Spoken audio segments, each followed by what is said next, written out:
ये 11 साल से कौन सी स्टडी चल रही थी? आप सोचिए, 11 साल से क्या स्टडी चल रही थी कि आज अमेरिका के राष्ट्रपति को कैसे शब्दों में भारतीय जनता पार्टी की सरकार में किन शब्दों से भारत को कहना पड़ा उन्हें। उन्होंने कहा भारत के भी अपने कानूनों के बारे में क्या कहा उन्होंने।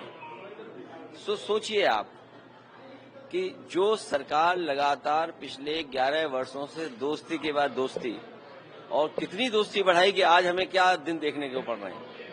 ये शुरुआत है बुरे दिनों की, क्योंकि इस देश के नौजवानों को नौकरी चाहिए, रोजगार चाहिए। अर्थव्यवस्था बेहतर होगी तो रोजगार, नौकरियां मिलेंगी। अगर इस तरह की पाबंदियां लगेंगी, इस तरह की रुकावटें होंगी तो हमारे देश की अर्थव्यवस्था का क्या होगा। फिर पोस्ट किया इंडिया और रशिया की इकोनॉमी को डेड इकोनॉमी का ऐसा लग रहा है कि बार बार वो हमलावर हो रहा है। अभी डेड इकोनॉमी भी देखिए वो क्या कह रहे हैं उस पे, उससे ज्यादा जरूरी ये है कि हम अपना खुद का देखें। महंगाई बढ़ रही है, रोजगार है नहीं, सरकार नौकरी नहीं दे रही है, किसानों को आय दोगुनी की बात थी वो नहीं दे पा रहे हैं। न जाने कितने बड़े पैमाने पे किसान खड़े हुए हैं जिससे उनको खाद मिल जाए, खाद नहीं मिल पा रही है। आप देखिए ना, ट्रेड डेफिसिट चीन से क्या है। आप दूसरे देशों के मुल्कों का हिसाब किताब लगाइए, आपके अपने लोगों की क्वालिटी ऑफ लाइफ बेहतर नहीं है। हर साल लाखों लाखों लोग भारत छोड़ के जा रहे हैं। तो अगर अमेरिका ये बात कह रहा है तो अमेरिका किसी आधार पे तो कह रहा होगा, और सरकार को तो कुछ कहना चाहिए, क्योंकि 11 साल से कौन सी मित्रता बढ़ा रहे थे कि 11 साल के बाद ये दिन, बुरे दिन और ये सुनने को मिल रहा है हमें। पाकिस्तान के साथ भी पाकिस्तान के साथ भी ट्रेड अनाउंस किया है, उसी तरह से हम अमेरिका के साथ करेंगे। तो फ्री डील करोगे तो नॉन वेज मिल्क आ जाएगा।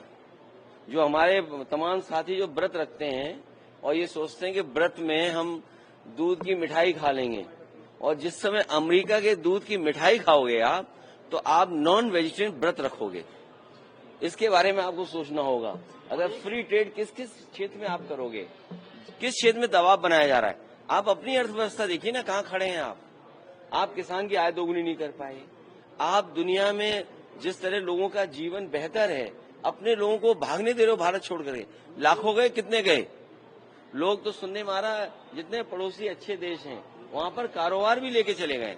तो सोचिए, अमीर देश छोड़ देंगे भारत का, भारत से अमीर चले जाएंगे तो हम आप सब गरीब बचेंगे, फिर भारत को बनाएंगे। गृह मंत्री ने कहा है कि कांग्रेस ने पीओके देने का काम किया, बीजेपी पीओके लेने का काम किया। मैं आपसे एक बात कह सकता हूं बहुत साफ, भारतीय जनता पार्टी कभी पीओके की तरफ देख भी नहीं सकती।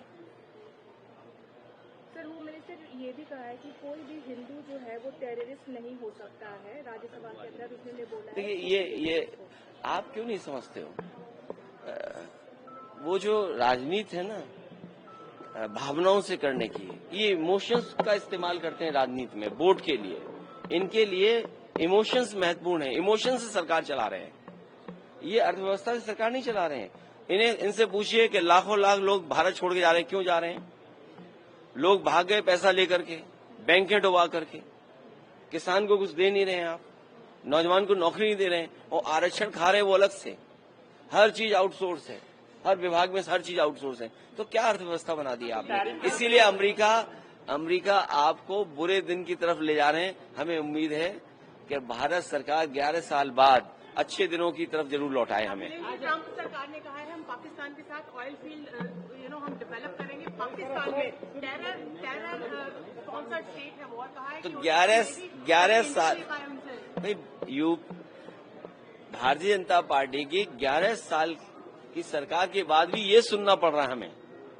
जहां सुनने में आया था कि भारत के हमारे प्रधानमंत्री जी अमेरिका के राष्ट्रपति जी के लिए वोट मांग के आए थे, अभी कुछ लोग पूजा पाठ कर रहे थे उनके जीतने के लिए। तो सोचिए आप इन बातों के बारे में। Zee News.